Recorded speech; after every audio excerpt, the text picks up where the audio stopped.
So the 7 Levels of Communication is actually a real estate book based off of a real estate agent's journey and being taken to lunch by a lender. So for many of us, the story is quite similar. They get into a coaching program talking about, coaching and what that's like.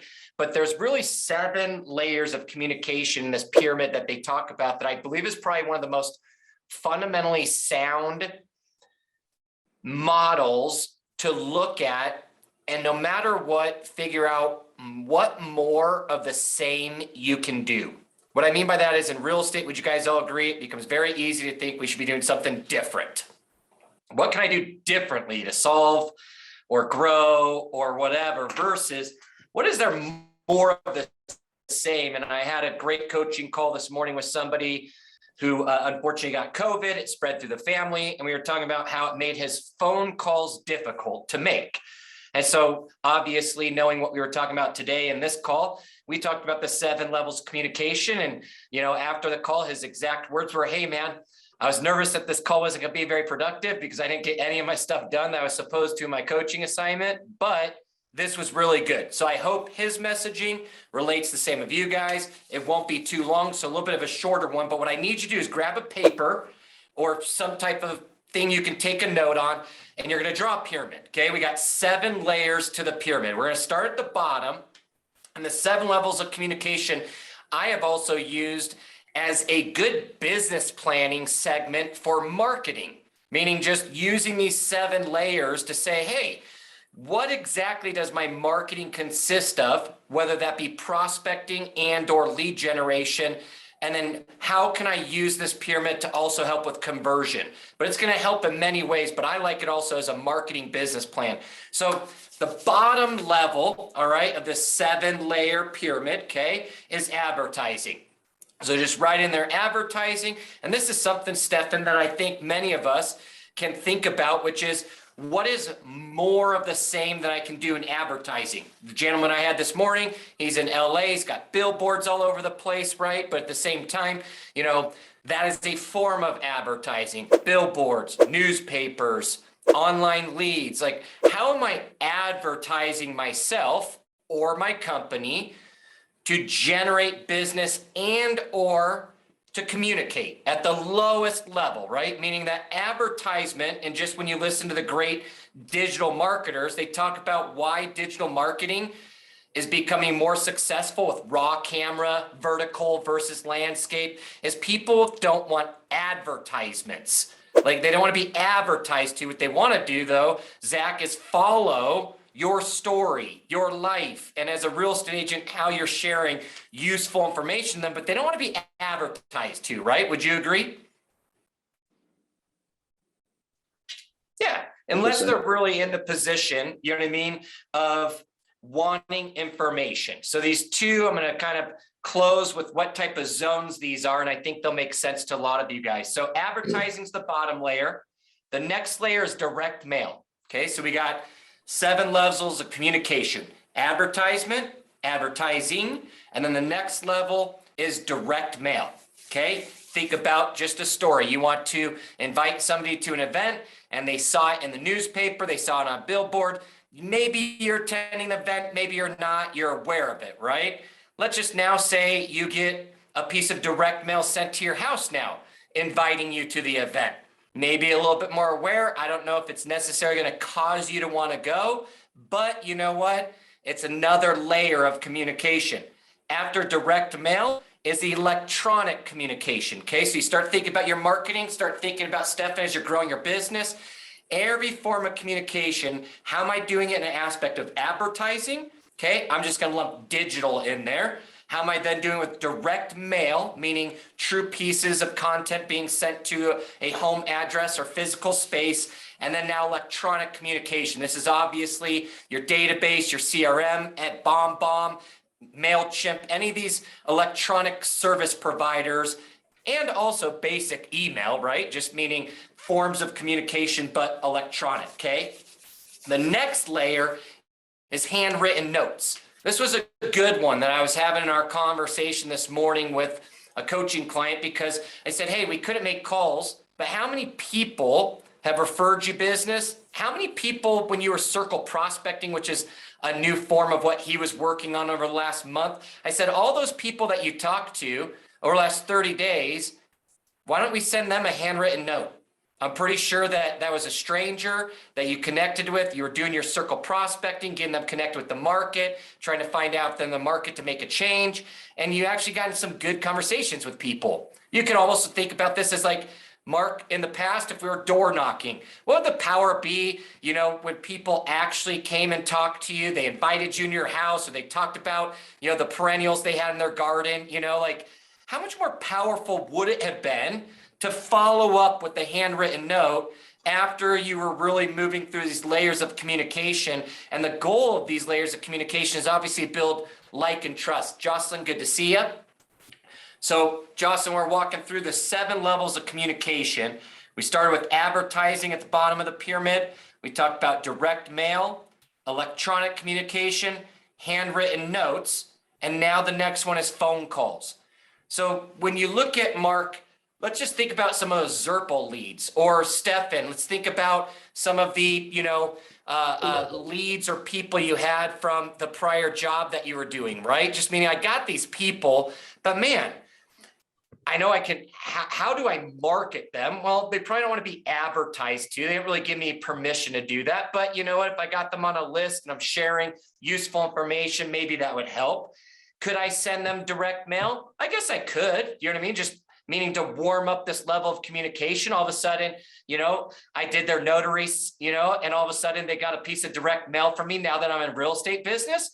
I don't think that, you know, when you look at $1 a piece, smarter than just sending it to some spam people, right? Meaning, hey, I got all these notary people. If I have their home address, Zach, you think about your YouTube leads, you know what I mean? Just, gosh, okay, I connected with them on a phone call, YouTube.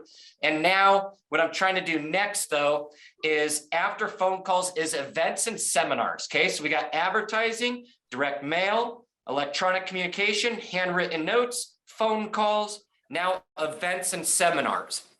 What's interesting about this, let's go back to our original example. Somebody's inviting you to something, and you know what? It's advertised, you see it on a billboard or maybe on an ad. I don't really sign up for it. Okay, now all of a sudden, that same advertiser sends me a piece of direct mail inviting me to something. Okay, well, you know what? I remember the ad. Now I got the direct mail. I don't think I'm still going. Now all of a sudden I got an email though, or a video, right? Something that then was inviting me to this event or inviting me to this. All of a sudden you go, I still don't think I'm going, but who knows? Now all of a sudden you get a handwritten note from the person who's putting this on, or the individual wants you to attend whatever it is they're trying. You start going, man, that handwritten note might be that layer of communication that makes me go, huh, maybe I should attend, or maybe I should, you know, look into this. Now all of a sudden though, you get a phone call from that exact person actually inviting you, asking you, start going, gosh, you know what?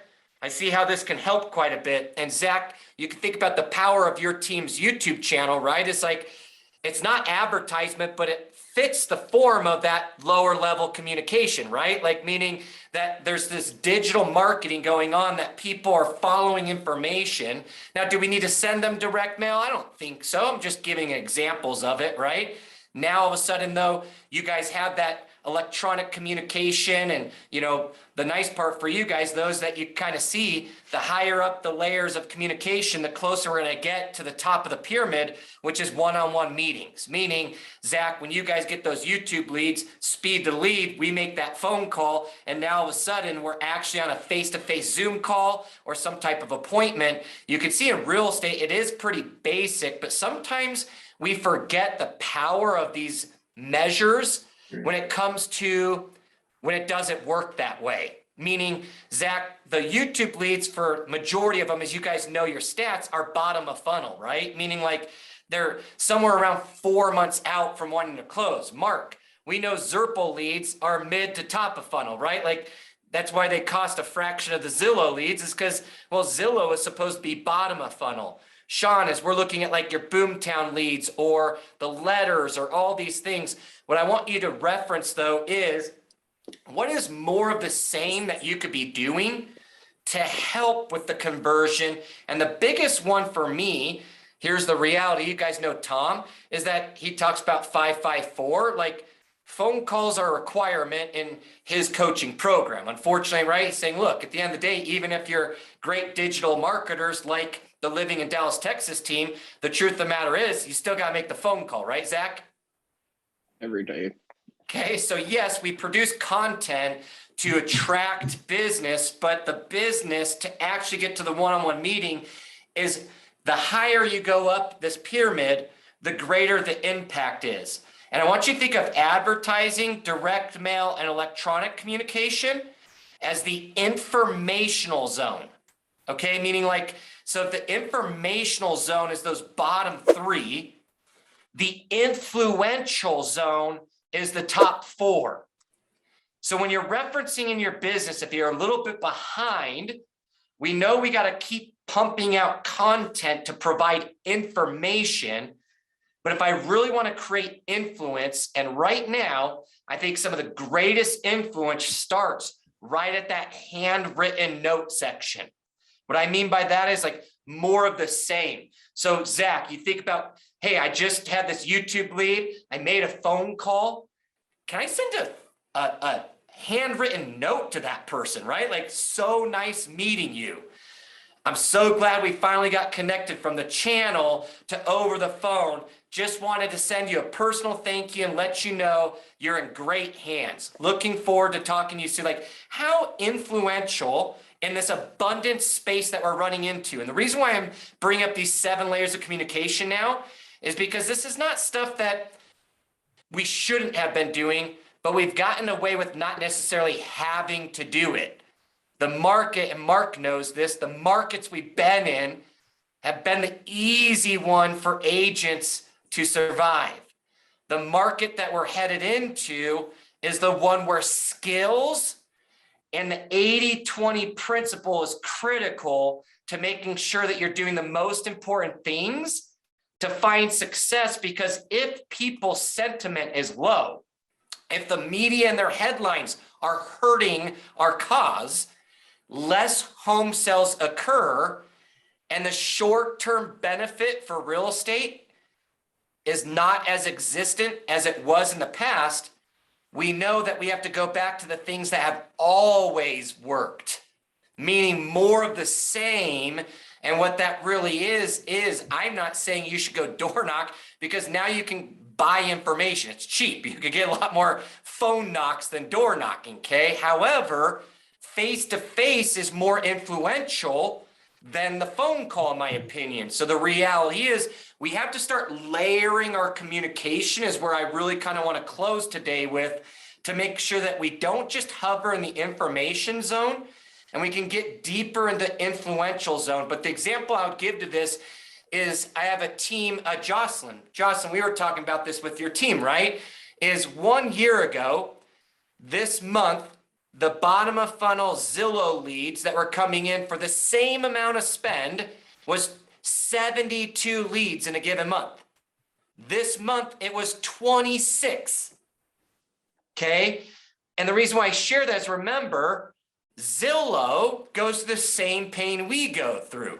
Zach, YouTube may or may not go through the same pains we go through, right? Just meaning if there's less opportunities to transact, we have to create more opportunities to influence. So the example I give, Jocelyn, is like, man, I had a great phone call. I know you and our team have been talking more about conversion, right?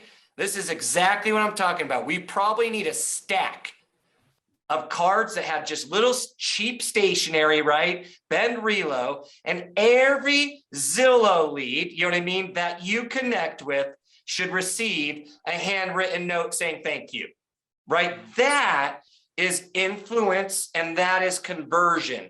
And it's not that it really would take a lot of time, right? You think, okay, hey, I had a great call. Tom says I should talk to 5 new people a day. That means 5 simple handwritten notes. Let's just average it 2 minutes written for each. All right, you've got your assistant, you've got other people in the office, already have them all stamped for you. You just got to write a simple thank you note. We're talking an extra 10 minutes a day. And that's really what we're entering into is this, how do I improve my levels of communication and not have to increase my costs? Okay, so remember, the nice part is there is justification to say that as inflation goes up, why don't I just charge 4%? Okay, like Mark, I know that might sound, interesting, but it's like the rest of the world's getting paid more to do what they do. Yes, home values went up, but like maybe I should also get paid more to do what I do. And the reality is there are agents still retaining 3%, many of us, and sometimes we know why we're at 2% on a deal, why we're at 1% on a deal, and we can go back to levels of communication. I'm not saying it's always existent, but I'm saying many times it could be. Meaning when I'm in more of the influential zone, more of what people do is what I'm recommending versus if they're still in the information zone, I'm having to convert them to the message and or the act that I'm hoping to see occur. So Stephen, I saw you raise your hand. It's actually all I have today, so I will turn it over to you guys. Yeah, I'm starting to write into my BBAs 2.75%. And if it falls short on the seller side, it comes out of the buyer side. But I explained during my buyer presentation why I'm worth that extra percent if it falls short on the seller side. And that way I'm protected. Yeah. And there's many times when you look at the commission compression, we can do formal acts like Stefan's saying, like, hey, you know what? How do I protect myself? And that's something that, each and every one of you consult obviously with the people, that, really oversee those type of things.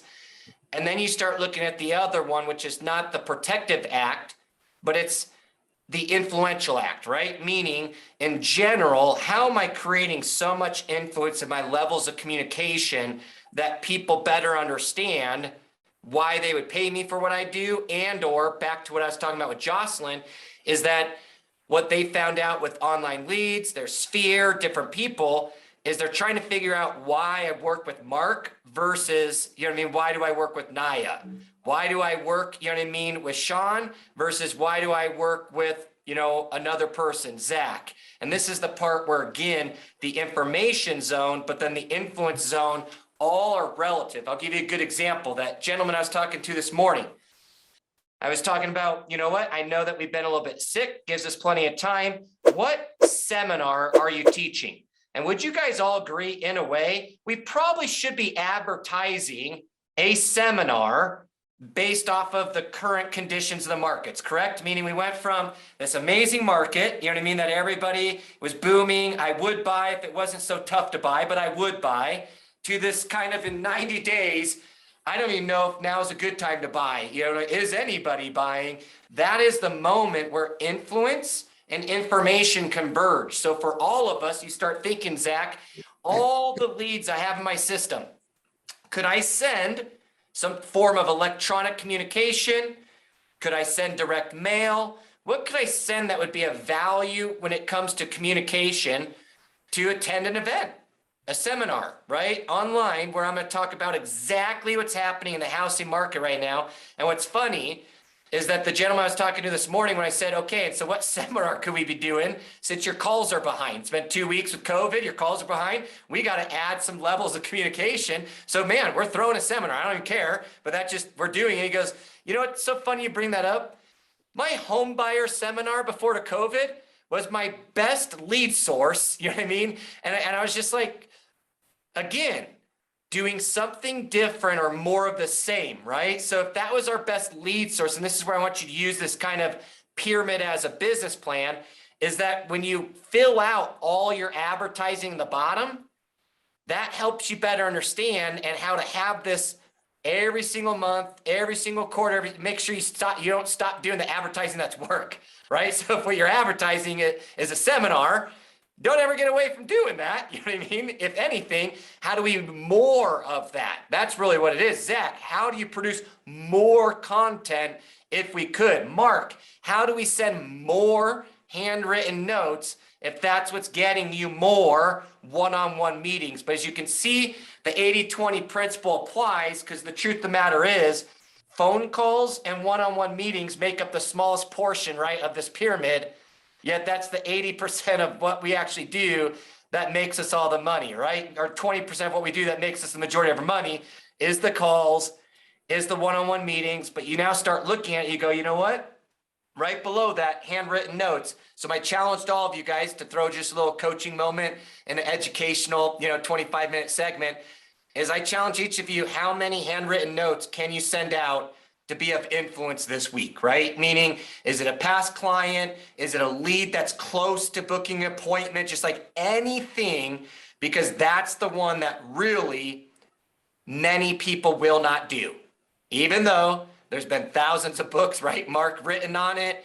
If you know Brian Buffini's system, 100 Days to Greatness, he's all about handwritten notes, pop buys, and your calls, right? Like that's what he talks about, those three things. But handwritten notes is one of his main three that he talks about. So that's kind of what I just wanted to challenge each and every one of you to do this week. If you're not doing a lot of it, because I think it will create great influence for you. And we can dive into many other things in these 7, levels of communication. But what questions, challenges, or anything else you guys got? As that was all I have today. Thank you. I think I've been around probably longer than a lot of you guys, and the handwritten note is probably the most powerful thing you can do. And right now, over the last 10 years, a handwritten note is something completely different because so many people either got away from it or the younger generation, text and email. Years ago, I did a training with agents, and I told them that text and email is not communication. I said it's a form of transferring information, so that if you're not speaking to the people that which I know Tom is big on, make the calls, but if you haven't spoken to them with meaningful information, that's the other thing, is don't just send something out, send something of value, because as the market contracts, which I believe it's going to start to contract a little bit because of the rates, and as I've watched from the West Coast to the East Coast, I'm on the East Coast. Everything comes from that direction. Showings are down in showing time. Prices are starting to be pulled down a little bit. The value that you have to your clients is the information about what's happening to the market, so nobody gets spooked or scared or goes into panic mode per se, either as a buyer or a seller. But I think that those handwritten notes are just powerful. And with my agents, I tell them to send thank you notes, nothing with your company on it or your name per se. I mean, personal notes from your desk are nice, but just a simple thank you note, thanking them for being your client, or thanking them for looking to refer you in the future. A pre-thank you is very, very powerful. I think it's also thanking them for their time, right? Because Zach, that's what we're really trying to do with lead conversion. We're trying to get them more time on your YouTube channel, right? We're trying to get more time on the phone, more time searching for homes, more time at the appointment to educate, right? So again, remember, Mark, I like what you said, because I think many of us have opinions. So what I like trying to figure out is like statement of facts, right? What we're talking about is electronic communication, is the texting, the direct messaging, and that's not bad. It is a form of communication, but it's more in the informational zone, right? And just go back to funny movies, right, about dating. Like, you don't want to be in the friend zone, right? If you're trying to, have a relationship with somebody. So it's, again, we don't want to get stuck in the information zone, right? The quick text, the quick responses.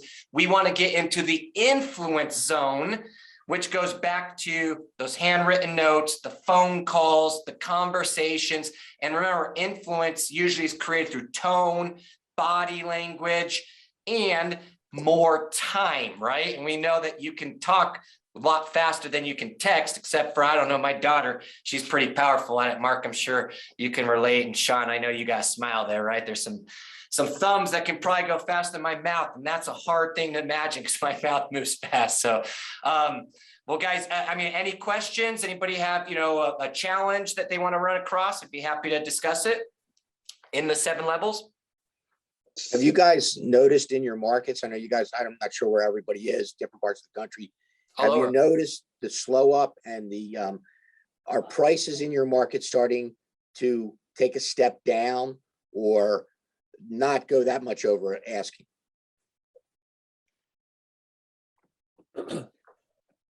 I have seen.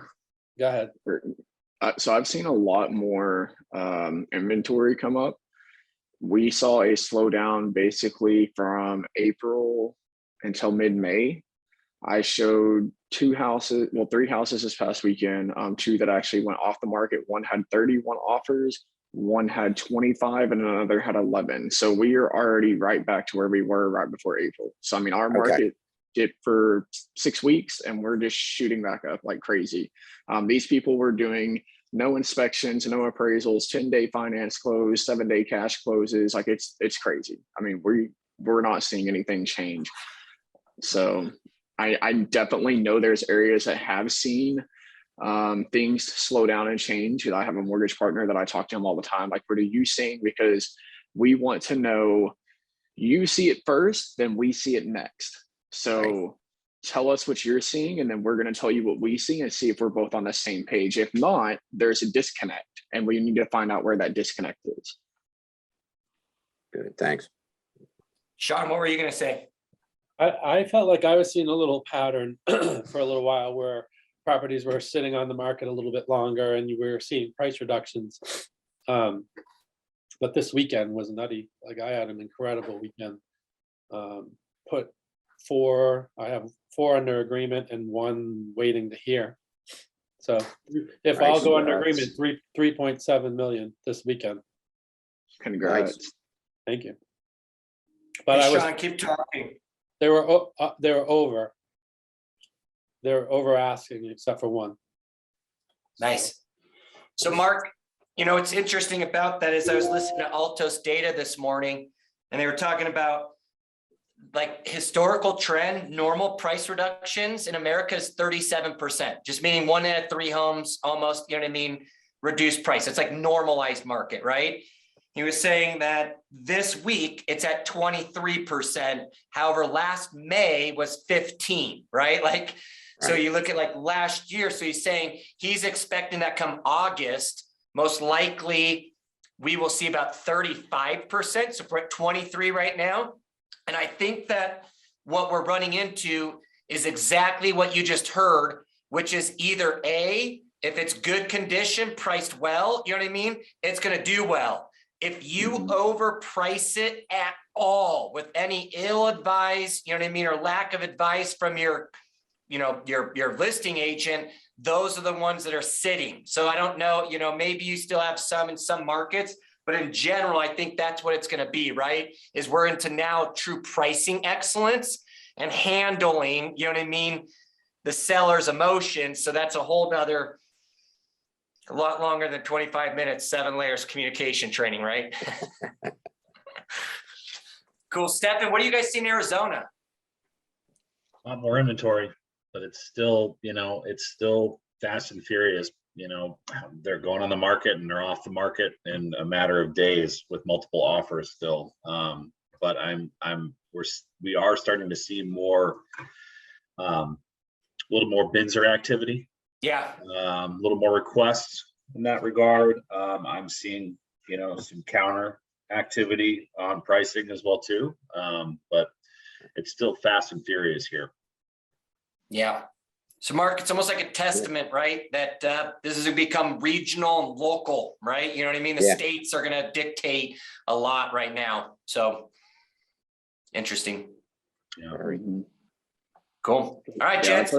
I've heard from one client. They tried to list their house. I think they've come down 200,000 on the price, and they still haven't sold it. And they're like, "Our market is so bad right now. It's like catching a falling knife." And we were like, "Hey, well, in Dallas, when you get here, that's not going to be the case. So the faster you get here, the better."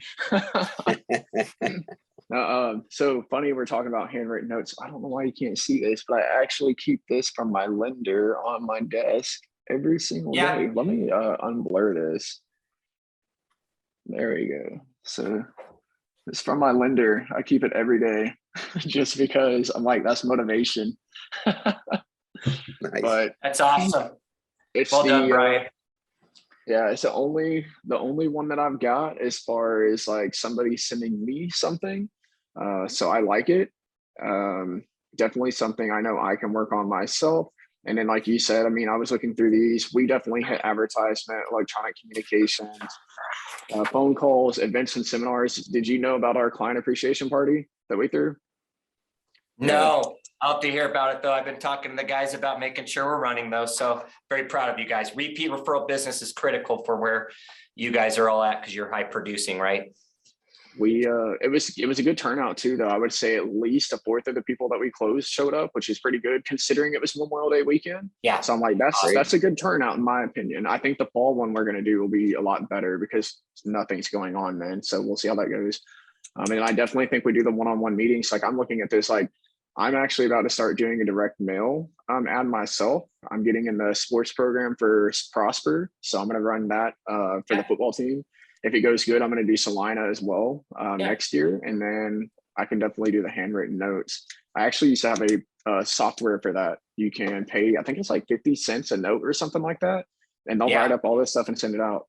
Yeah. So I was talking to our marketing team this morning at our mortgage company for direct mail.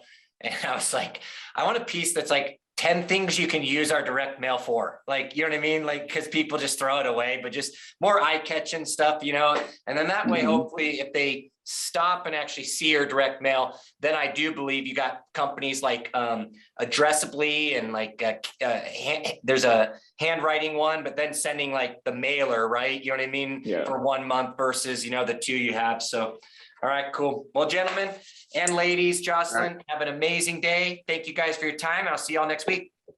Me too. See you. Thank you. Bye, guys. Thanks, Justin. Congrats, Sean.